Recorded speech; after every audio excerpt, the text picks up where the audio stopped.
बिल्कुल, ये ब्रज से अगर आवाज नहीं उठेगी तो कहाँ से उठेगी। हमको बड़ी प्रसन्नता है कि ब्रज के संतों ने समवेत होकर के इस बारे में प्रस्ताव पारित किया है और देश को बताया है। प्रधानमंत्री लगातार महाराज जी मन की बात कर रहे हैं। आज भी उन्होंने क्या कर रहे हैं? प्रधानमंत्री मन की बात कर रहे हैं, आज भी मन की बात की है और उन्होंने भाई उनके मन की बात भी अच्छी है। वो हमारे प्रदेश के प्रधानमंत्री हैं, वो जब जब करते हैं हम लोग सब सुनते हैं। लेकिन हम देशवासियों के मन की बात वो कब सुनेंगे।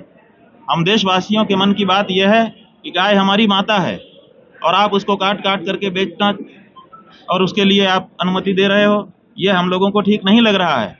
तो देशवासियों की मन की बात को प्रधानमंत्री जी सुने और अपने मन की बात हमको साफ करें।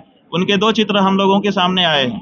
एक, उनके घर में आप लोगों के माध्यम से हमको पता चला है कि उनके पूजा घर में गाय गई है, वहां पर उन्होंने उसको शॉल ओढ़ाया है, वहां पर चुनरी ओढ़ाई है, माला पहनाया है, गोद में लेकर के उसको दुलार रहे हैं, पुचकार रहे हैं। एक चेहरा उनका आपके माध्यम से हमको ये दिखाई दिया है। और दूसरा चेहरा ये है कि भारत जब डाटा निकाल करके देखते हैं इंटरनेट पर तो पता चलता है कि भारत विश्व में दूसरे नंबर पर आ गया गौमांस का निर्यात करने वाले देशों में। तो एक तरफ गौमांस को निर्यात करने का बढ़ावा उनके कार्यकाल में मिल रहा है और एक तरफ गाय की पूजा आरती हो रही है। ये दो तरह के चेहरे नहीं होते हैं किसी का भी चेहरा एक ही हो सकता है। तो हमको अब ये जानना है कि उनका असली चेहरा कौन सा है, वो गाय की पूजा करने वाला कि गौमांस के निर्यात को बढ़ावा देने वाला। देखिए, दीपावली जो है वो हमारा आराधना का पर्व है। उस दिन हम गोधूली बेला में भगवती लक्ष्मी की पूजा करते हैं, दीपदान करते हैं और निशीथ काल में रात्रि के मध्य में लक्ष्मी जी स्वयं निकलती हैं। को जागरी, कौन जाग रहा है, किसने अपने घर में स्वागत के उपकरण लगा रखे हैं, कौन हमारी प्रतीक्षा कर रहा है, ये देखती हैं। तो जिसके घर में दिया जलता रहता है, जिसका दरवाजे पे रंगोली बनी रहती है, जो आभूषणों से अलंकृत होकर के उनके स्वागत में खड़ा दिखाई देता है, उसके घर में वो वर्ष पर्यंत के लिए निवास करने के लिए प्रवेश कर जाती है। तो ऐसी परिस्थिति में हमको मध्य रात्रि में भी अमावस्या तिथि चाहिए और प्रदोष काल में भी अमावस्या तिथि चाहिए। और ये पहले दिन माने 31 तारीख जो अंग्रेजी तारीख आप लोग कह रहे हैं उसमें मिल रही है, तो स्वाभाविक है कि उसी में सब लोग पूजा कर रहे हैं। अब ये जरूर है कि कहीं कहीं शास्त्रों में ये कहा गया है कि अगर 2 प्रदोष में अमावस्या व्याप्त हो तो पर वाली ग्रहण करनी चाहिए। निर्णय सिंधु आदि में ये वचन दिया गया है। इसी वचन के कारण कुछ लोग कह रहे हैं पर वाली, लेकिन वहीं पर यह भी बताया गया है शास्त्रों में कि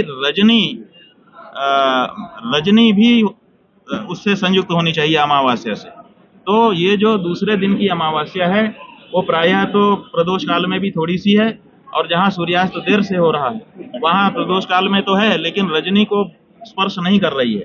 इसलिए 31 तारीख को ही दीपावली पर्व हम लोग मना रहे हैं। बात यह है कि बट गए तो कट गए, जो भी आपको कहना है आप शब्दावली जो भी कहें, ये जरूर है कि देश में एकता होनी चाहिए।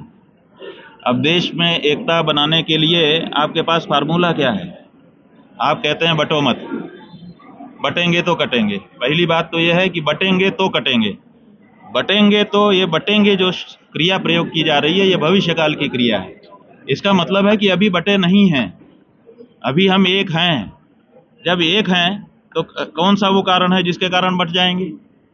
तो बटेंगे क्रिया जो है ये भविष्यकाल की क्रिया है। इसका मतलब कि अभी हम बटे नहीं हैं, लेकिन बटने की संभावना है। तो कौन से कारण है जिसके कारण हम बट जाने वाले हैं, इस बारे में चर्चा होनी चाहिए। और दूसरी बात यह है कि आप अगर एकता करना चाहते हो तो एकता करने का फार्मूला क्या है, कैसे एकता होगी? तो हम ये फार्मूला दे रहे हैं कि गाय को राष्ट्रमाता घोषित करो, गौ हत्या को अपराध घोषित करो। गाय माता है ये जब पूरे देश को पता चल जाएगा तो हमारी भी, हर देशवासी कहेगा गाय हमारी माता है। तो जब हमारी भी माता वही है जो अगले की माता है, तो जब दोनों की माता एक है तो दोनों भाई हो जाएंगे, दोनों बहन हो जाएंगे। तो भाई भाई में एकता होती है, भाईचारा इसी को कहते हैं। तो ये भाईचारा गाय से बढ़ सकता है।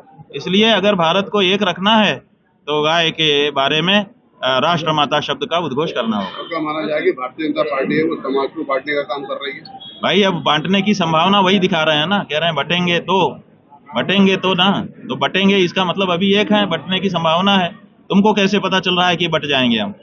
कौन से वो कारण है? उन कारणों को तो जनता के सामने रखो इन कारणों से हमको लगता है कि हम बट जाएंगे। जो सासना और ककुद वाली है, वेद लक्षणा है, जिसका गोमूत्र और गोमय पवित्र होता है, जिसका पंचगव्य बनता है, और जो हमारे 33 कोटि देवताओं की स्थानभूता है, वो गाय तो केवल 1 करोड़ से 2 करोड़ के बीच में ही बची है अब। और प्रतिदिन उनके विरुद्ध अत्याचार हो रहा है। उनकी हत्या मांस खाने के लिए, मांस बेचने के लिए भारत में की जा रही है। भारत की सरकारें लाइसेंस देकर और निर्यात करने का लाइसेंस देकर के, अनुमति देकर के, आज्ञप्ति देकर के इस कार्य को और बढ़ावा दे रही हैं। तो हमारे माने हम हिंदुओं के सामने ये समस्या उत्पन्न हो गई है कि अगर अब हम अंतिम रूप से खड़े नहीं होते हैं तो हमारी गाय 1, 2 साल, 3 साल के अंदर केवल इतिहास का विषय होकर के रह जाएगी, फिर हमको देखने को भी नहीं मिलेगी। उसका सेवा करना तो दूर की बात है। इसलिए अंतिम निर्णय लेकर के इस बारे में खड़े होने की जरूरत पूरे समाज ने महसूस की और उसी जरूरत को स्वर देने के लिए हम ये आंदोलन और ये यात्रा कर रहे हैं। किया कि गाय को कौन लाया, तो जो राम को लाए हैं हम उनको लाएंगे। तो हम लोगों ने देखा कि राम को कौन लाया, कृष्ण को कौन लाया, तो शास्त्रों से हमको पता चला कि गाय ही उनको लेकर के आई। तो इसलिए हम लोग गाय को लाने के लिए निकले। तो वैसे तो हमारा जो ये लक्ष्य था वो भारत के 36 प्रदेशों की राजधानी था, लेकिन हमने सोचा कि आगे और अंत में, आरंभ में और अंत में, हमारे यहाँ वैसे भी मंगलाचरण का विधान है। वृंदावन में आए, भगवान श्री कृष्ण की आविर्भाव स्थली, उनकी लीला स्थली, और यहाँ पर आकर के बांके बिहारी जी का हमने 56 भोग लगाया। वहाँ पर उनके श्रृंगार पूजा आराधना की, परिक्रमा की, और फिर उन्हीं की मूर्ति स्नेह बिहारी जी के चरणों में बैठकर हम लोगों ने इस यात्रा को समर्पित किया भगवान को, और आगे के कार्यक्रम के बारे में चिंतन किया। अब हम ये यात्रा यहाँ पर पूरी कर रहे हैं और आगे के लिए अपना नया लक्ष्य स्थापित करते हुए यहाँ से बढ़ना चाहते हैं। For more of such videos, do like, share and subscribe to ET Now Swadesh.